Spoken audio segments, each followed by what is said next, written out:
Assalamualaikum warahmatullahi wabarakatuh. Kembali ke channel Guru Geografi. Lanjut lagi kita akan bahas materi prediksi PPPK ya untuk Guru Geografi ini. Mudah-mudahan bisa membantu. Sebelumnya jangan lupa subscribe dan nyalain loncengnya supaya update terus materi di channel ini. Oke? Oke. Kita lihat nomor selanjutnya.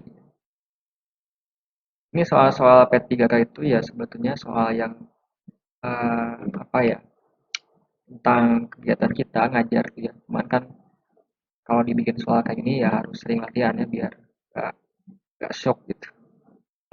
Kita lihat nomor satu, ini materi profesional nih. Bumi mengalami perombakan pada litosfer sehingga menghasilkan pegunungan dan lembah lautan danau secara terus-menerus mengalami evolusi sampai membentuk pedosfer. Kelayakan dapat ditentukan oleh kelayakan hunian ya. Kesuburan tanah, air tanah, ya, tersedianya energi, fasilitas kehidupan, pegunungan yang luas. Kelayakan ruang hunian yang tepat ditunjukkan nomor mana. Artinya permukaan bumi ini kan macam-macam. Ya, dari yang dataran tinggi sampai dataran rendah, sampai laut dalam. Nah, apakah semuanya itu layak huni atau enggak gitu ya, terutama manusia kan, makhluk hidup.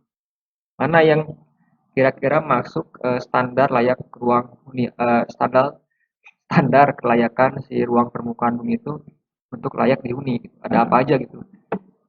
Coba dilihat. Jadi komponen apa minimal yang harus ada di suatu ruang kalau dia harus ada makhluk hidup gitu. Jawabannya pasti satu, dua, tiga ya. Tanah yang subur, kemudian air tanah, energi. Ini kan elemen dasar makhluk hidup ya supaya dia bisa produktif. Subur tanah nanti kan bisa layak huni kan, bisa kita nanam pertanian ya.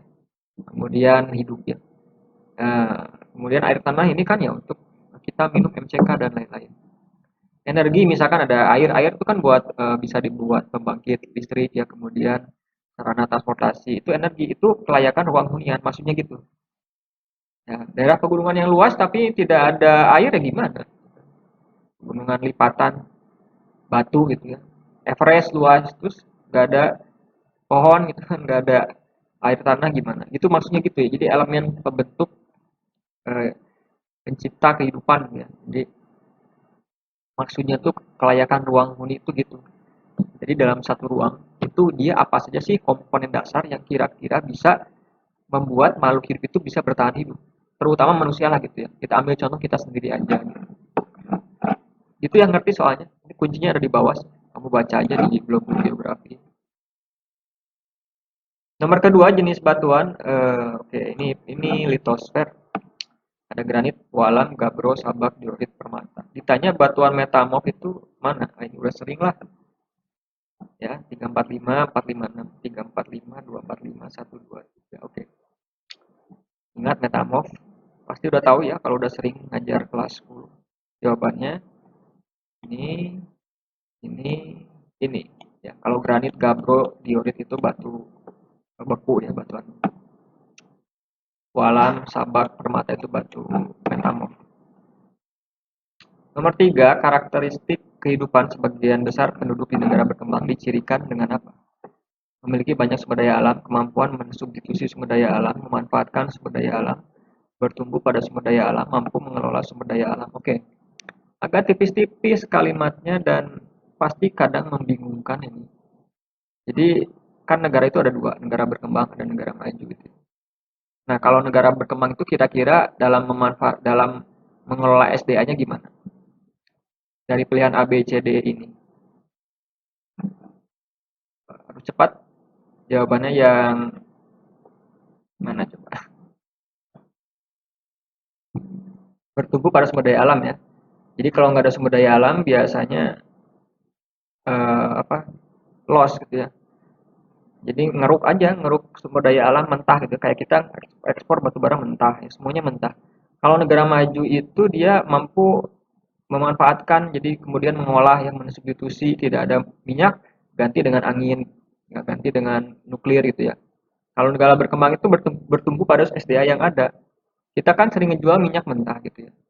Kalau menjual minyak jadi lebih mahal padahal. Jadi kilang kita itu masih sedikit ya. Kita banyak impor minyak itu kan jadi itu premium. Kemudian Pertamax itu kan dari luar.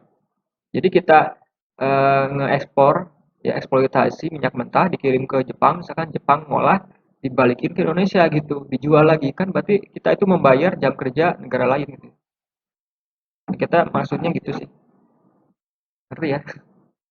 Nomor 4, tenaga pembentuk muka bumi sesuai pada gambar di atas. Ini angin, longsor, sungai, abrasi, geser. Nah, udah sering ini materi materi apa ya?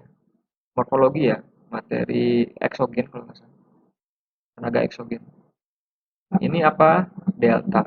Berarti jawabannya sungai ya. Ini kan dari endapan lumpur sungai. Fluvial ya. Ini erosi fluvial. Ingat ada erosi eolian, eolian ya, eolis, ada fluvial, ada limnis, danau ya, ada gletser ya, ada erosi macam-macam. Abrasi gitu. Marin ya. Ada tombolo yang kayak gitu-gitu. Kamu baca lagi coba ya tentang hasil-hasil gaya eksogen gitu. Apa namanya sesuai dengan tenaga transportnya gitu.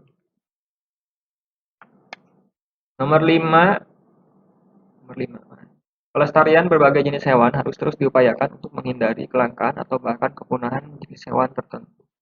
Upaya konservasi berupa kawasan perlindungan alam terhadap jenis hewan langka tertentu guna menghindari kepunahan, maka bentuk konservasi yang paling tepat apa? Taman Nasional, Cagar Alam, Taman Hutan Raya, Suaka Marga Satwa, Kawasan Suaka Alam. Oke, ini kan upaya konservasi banyak tuh, ada yang macam-macam ya, ada hutan raya, taman nasional, bla bla bla gitu kan. Di sini lihat kata kuncinya apa? Hewan langka tertentu. Perlindungan terhadap hewan. Berarti jawabannya Suaka Marga Satwa. Kalau taman nasional itu lebih luas lagi untuk penelitian, untuk macam-macam. Cagar alam itu bukan hanya hewan, dia ada vegetasi kalau yang khas endemik juga bisa. Taman hutan raya itu ya hutan gitu ya, dibuat kayak taman hutan raya Juanda kalau di Bandung. Jadi kayak gitu. Karena di sini di soalnya dimintanya cuma perlindungan hewan tertentu, hewan langka tertentu. Coba deh kamu cari kan, ini definisinya macam-macam. Jadi semuanya ini bagian dari konservasi, hanya tugasnya apakah lebih sempit atau lebih luas. Coba dicek banyak kok di Google.